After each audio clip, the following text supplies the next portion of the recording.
Election का वक्त जब भी नजदीक आता है तभी बहुत सारे ऐसे पार्टी के लोग हैं या फिर नेता हैं जो कि सरकार पर यह दावा करते हैं या फिर इलेक्शन कमीशन पर यह दावा करते हैं कि इलेक्शन कमीशन जो है इनके साथ मिला हुआ है या फिर उनके साथ में मिला हुआ है और वोट चोरी कर रहे हैं, ईवीएम के साथ में वोट चोरी कर रहे हैं।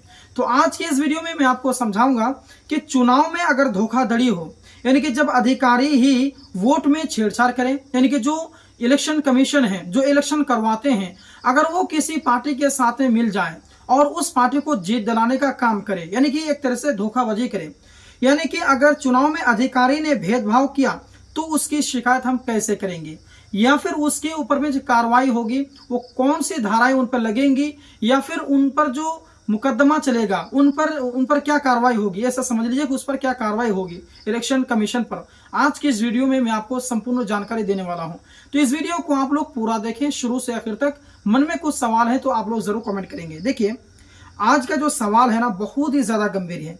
मान लीजिए कि चुनाव आयोग का कोई अधिकारी हो या फिर वोटों के साथ छेड़छाड़ वो करता है या फिर फर्जी वोटर लिस्ट बनाता है, किसी पार्टी का वो पक्ष लेता है, तो उसके खिलाफ क्या क्या कार्रवाई हो सकती है। चलिए आसान भाषा में हम लोग इसको समझते हैं। देखिए इसका जो पहला सच है ना उसको समझिएगा कि चुनाव की व्यवस्था संविधान और कानून से जुड़ी होती है और अगर कोई भी अधिकारी नियम तोड़े तो उसके साथ कानूनी रास्ते मौजूद हैं, पर रास्ता और सजाएं जो हैं किस तरह की हो सकती हैं यह केस के हालात पर निर्भर करता है।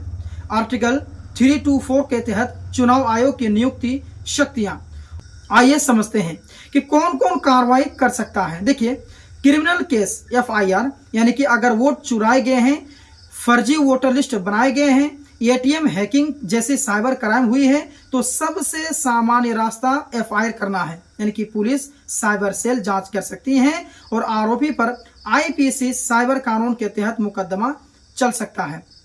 आइए जानते हैं कि चुनावी शिकायत जिसे इलेक्शन कमीशन की रिपोर्ट, इस पर इसको समझते हैं। देखिए चुनाव आयोग के पास शिकायत दर्ज करवाई जा सकती है, यानी कि आयोग अधिकारियों और चुने हुए उम्मीदवारों के विरुद्ध अविश्वास नोटिस जारी कर सकता है और चुनाव प्रक्रिया प्रभावित होने पर संबंधित कदम उठाया जा सकता है। आयोग का मॉडल कोड भी शिकायतों पर लागू होता है। आइए जानते हैं तीसरा स्टेप, यानी कि जो डिसिप्लिनरी सिविल कार्रवाई है उसको समझते हैं। देखिए चुनाव के लिए जो सरकारी अधिकारी ड्यूटी पर लगाए जाते हैं वे इलेक्शन आयोग की डिप्यूटेशन पर माने जाते हैं और उन पर सेवा नियम अनुशासनिक कार्रवाई जिसे सस्पेंड दीगर लग सकती हैं, जिससे DOPT राज्य प्रशासन संबंधी कार्रवाई कर सकते हैं। आइए जानते हैं जो चौथा स्टेप है कि जुडिशियल रिव्यू, यानी कि इलेक्शन पिटिशन PIL जो कह सकते हैं कि चुनाव के नतीजे मतगणना पर असर पड़ सकता है तो उम्मीदवार या कोई भी व्यक्ति हाई कोर्ट सुप्रीम कोर्ट में चुनावी विवाद दायर कर सकता है। कोर्ट चुनाव रद्द भी कर सकती है या पुनः चुनाव का आदेश भी दे सकता है। क्या चुनाव आयोग जिसे चीफ इलेक्शन कमीशन को ही हटाया जा सकता है, ये बहुत ही बड़ा सवाल है और आजकल जो है लोग इसी विषय में ज्यादा जानकारी खोजते हैं और ये सवाल से घिरे हुए रहते हैं कि जो चुनाव आयोग हैं जो इलेक्शन कमीशन है उनके जो चीफ होते हैं क्या उनको भी हटाया जा सकता है। तो देखिए आइए सीधी मैं आपको समझाता हूं कि चीफ इलेक्शन कमीशन को हटाना आसान नहीं है, जितना आसान समझते हैं उतना आसान नहीं है। उसे हटाने का तरीका वही है जो सुप्रीम कोर्ट के जजों के लिए है, यानी बहुत ही गंभीर आरोप लोकतांत्रिक कानूनी प्रक्रिया के बाद ही अन्य चुनाव आयुक्तों के लिए अलग अलग व्यवस्था है। अगर आप नागरिक हैं तो आपको क्या करनी चाहिए समझिए। अगर आपके पास ठोस सबूत है, वीडियो, ऑडियो, डॉक्यूमेंट्स या फिर फोन लॉग जिससे आप साबित कर सकें कि ये इसमें चोरी हुई है या फिर घोटाला हुआ है, तो सबसे पहले स्थानीय पुलिस साइबर सेल में शिकायत FIR दर्ज कराएं। नंबर 2 में है जो उसी समय इलेक्शन कमीशन के अधिकारी शिकायत भेजें, जैसे कि राज्य के चीफ इलेक्टोरल ऑफिसर या फिर ECI की वेबसाइट पर आप शिकायत कर सकते हैं। उसके जो शिकायत पोर्टल है उसका उपयोग करके भी कर सकते हैं। ECI ऐसी शिकायतों पर निस्तारण कर सकती है या आगे जांच के निर्देश दे सकती है। नंबर 3 है कि अगर आप प्रत्याशी यानी कि पक्ष के जुड़े हुए हैं या नतीजे प्रभावित हुए हैं तो इलेक्शन कमीशन दायर कर सकते हैं, यानी कानूनी सलाह इसके लिए जरूरी है, आप ले लेंगे। अगर आप पर साइबर अपराध या फिर बैंक ATM हैकिंग जैसी क्रिमिनल हरकतों हैं तो नकल कदम के लिए साइबर सेल CBI ED मामलों की गंभीरता के आधार पर में रिपोर्ट भी की जा सकती है। अगर पुलिस कार्रवाई नहीं तो PIL या फिर उच्च न्यायालय सुप्रीम कोर्ट में याचिका का एक रास्ता है, वहां पर आप जा सकते हैं।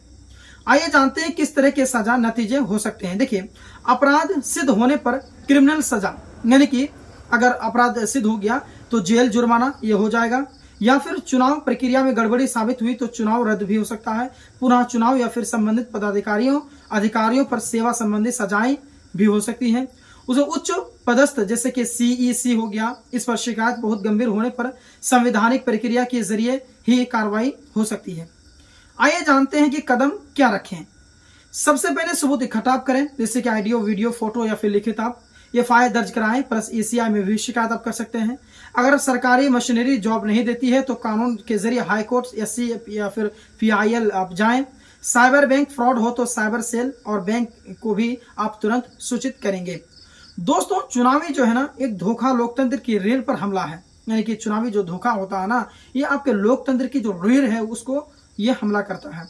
इसलिए चुप बिल्कुल भी आप नहीं रहेंगे। अगर आप कहीं पर देखते हैं तो बिल्कुल भी चुप ना रहिए, ठोस सबूत इकट्ठा कीजिए और कानूनी रास्ता को अपनाइए, जो मैं आपको बताया हूं। आई होप आपको समझ में आ गया होगा कि अगर कोई इस तरीके का जो घटना आप देख सकते हैं कि अगर कोई इलेक्शन कमीशन या फिर जो इलेक्शन करवाने के वक्त में जो अधिकारी रहते हैं वो कहीं पर किसी के साथ मिली भगत या फिर उसको हैक करने की कोशिश करते हैं या छेड़खानी करने की कोशिश करते हैं, फर्जी वोटर लिस्ट बनाने की कोशिश करते हैं, तो उस पर कैसे कार्रवाई करना है, क्या करना है, आपको समझ में आ गया होगा।